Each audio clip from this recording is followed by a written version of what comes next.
Tayo guys, ayan, itlog siya, pipino at saka kamatis. Ayan, yung itim-itim sa itaas. Ano yan siya? Paminta. Pamintang durog. Then, ilagyan ko ng kunting asin.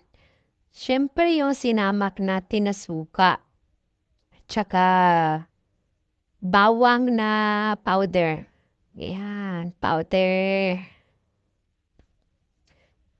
Lunch muna natin, iwas sa rice kasi sobrang dami na nating fats. Ang dami nating bigas pero nasa mukha nga lang. Ayan, kaya ito na muna kainin natin.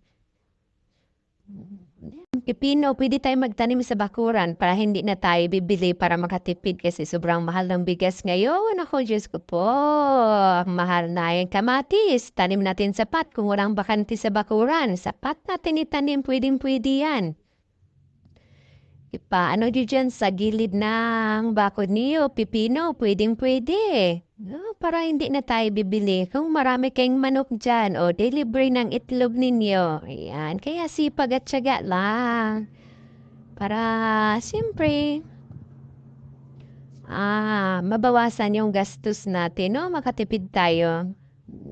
Hmm. Malawak naman yung bakuran ninyo dyan. Ala, magtanim ng magtanim mga ka-farming.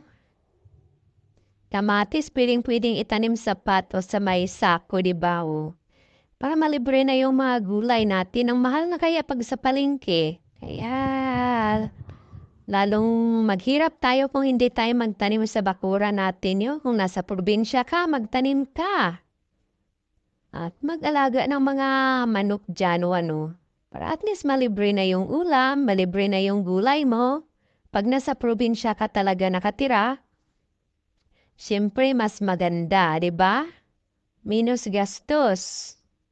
Pag nasa syudad ka, nako, lahat ay bilihin mo.